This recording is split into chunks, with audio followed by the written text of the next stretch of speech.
안녕하세요. 세빛전원교회 기쁨 목장 김평중 집사입니다. 오늘 여러분과 제가 경험했던 하나님을 잠시 나누고자 합니다. 저는 어린 시절부터 교회를 다녔지만 그때는 친구가 좋아서 원하는 소원을 이루기 위해서였습니다. 그때 하나님은 저에게 필요할 때만 찾는 요술램프 지니 같은 분이셨습니다.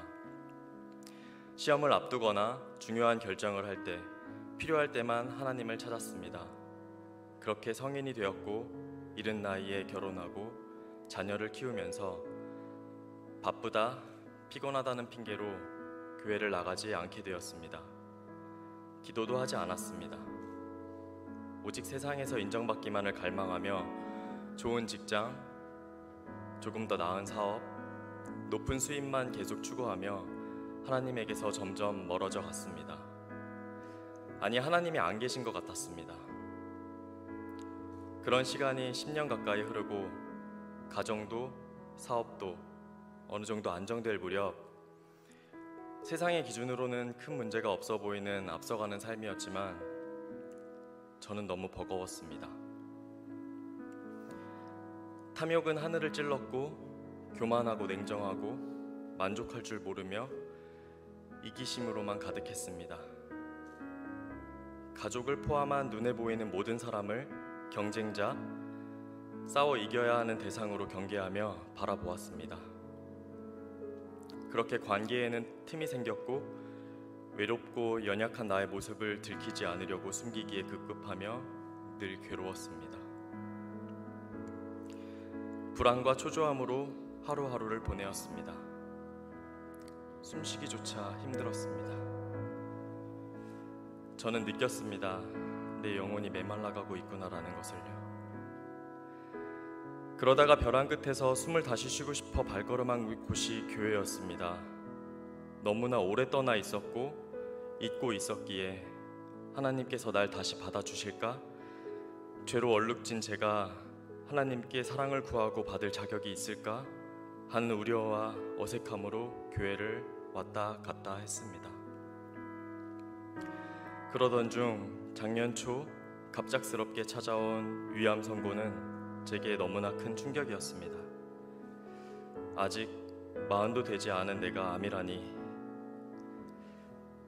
사람이라면 언젠가 누구나 겪는 육체의 질병 그리고 죽음이라는 것을 알고 있었지만 이렇게 빨리 찾아올 줄은 꿈에도 몰랐습니다. 암 진단을 받고 진료실에서 병원 주차장까지 어떻게 걸어갔는지 기억도 나지 않습니다. 기억나는 것은 홀로 차 안에서 눈물로 기도했던 제 모습입니다. 하나님 아버지, 너희는 그 은혜에 의하여 믿음으로 말미암아 구원을 받았으니 이것은 너희에게서 난 것이 아니요 하나님의 선물이라. 행위에서 난 것이 아니니. 이 말씀처럼 이미 믿음으로 구원받았지만 그 말씀을 믿지만 이제까지의 제 삶이 너무 부끄럽습니다.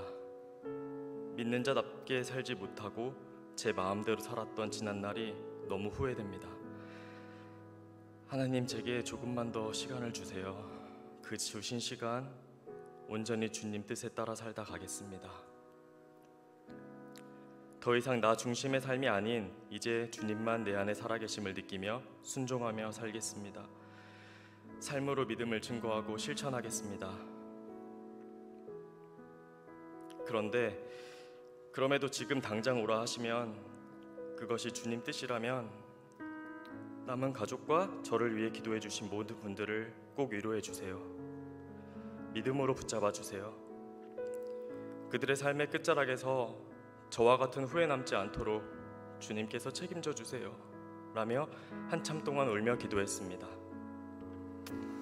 주님의 뜻을 묻고 듣기를 원하며 간구했던 제 첫 기도였습니다. 그렇게 겨우 정신을 차리고 집에 온 저는 그 뒤로 성경책만 붙들고 있을 수밖에 없었습니다. 모든 것을 내 힘으로 계획하고 이루었다는 착각 속에서 교만했던 날들을 되돌아보며 결국 죽음 앞에 아무것도 할 수 없는 나약한 존재였음을 인정할 수밖에 없었기 때문입니다. 수술 날짜를 잡고 수술실에 들어가기 직전까지 성경 말씀을 손에 쥐었고 수술대에 누워서는 눈물과 함께 주기도문과 사도신경을 반복해서 되뇌이다 주님께 모두 맡기며 마취로 의식을 잃었습니다. 수술 후 위암 1기 초기로 어떤 전이도 없고 항암도 필요 없다는 진단을 받았습니다. 동시에 나이가 젊어서 4, 5개월만 늦었어도 3, 4기는 되었을 것이라 이야기도 들었습니다. 아무 증상도 없던 제가 4년 만에 건강검진을 받게 된 모든 정황들, 주변의 도움으로 검진 예약일보다 몇 개월 앞당겨 받을 수 있었던 것, 수술 날짜도 예상보다 빨리 잡혀서 바로 수술할 수 있었던 것, 모든 것이 우연이 아니라 하나님의 세밀하신 계획이었음을 느끼며 감사했습니다. 저는 이제 더 이상 목마른 영혼이 아닌 하나님의 사랑을 깨닫고 모든 것이 변했습니다. 당연한 것 하나 없는 이 세상에서 모든 것이 하나님의 은혜임을 고백하게 되었습니다. 죄 많은 저를 긍휼히 여겨 주신 것처럼 세상에 사랑받지 못할 사람 없으며 내가 값없이 받은 하나님 사랑은 모든 사람을 미워하지 말고 오직 사랑하라고 먼저 받은 것임을 깊이 깨달았습니다. 그 크고 변함없으신 하나님 사랑을 꼭 전하며 살아야 한다는 것도 알게 되었습니다. 이것이 저를 세상 가운데 조금 더 머무르라 남겨놓으신 이유라 믿습니다. 그렇게 제가 변했고 저를 사랑하는 저의 가족들이 변했습니다. 믿음이 없던 아이들과 아내에게 믿음이 자라나 지금은 함께 신앙생활을 하고 있습니다. 부모님은 오랜 집안의 제사 전통과 문화를 단숨에 정리하셨습니다. 그렇습니다. 하나님은 한순간도 저를 떠나지 않으셨습니다. 제가 요술램프 지니처럼 여길 때조차도 묵묵히 제 기도를 들어주셨고 제가 잊고 살았던 긴 세월도 하나님은 제 곁에 계셨습니다. 제가 돌아오기만을 바라고 또 바라셨습니다. 이런 저조차도 끝까지 사랑하셨습니다. 이제는 주님의 방식으로 나를 이끌며 그냥 버려두지 않으시고 깊은 사랑을 알게 하시려고 저에게 경험하게 하신 위함임을 알기에 모든 것을 하나님께 감사드립니다. 고난은 은혜를 깨닫게 하기 위한 축복의 씨앗임을 확신합니다. 오늘 이 자리에 초대되어 오신 모든 분들이 하나님의 뜨거운 사랑을 저와 같이 체험하고 축복받길 바라며 저의 간증을 마치겠습니다. 감사합니다.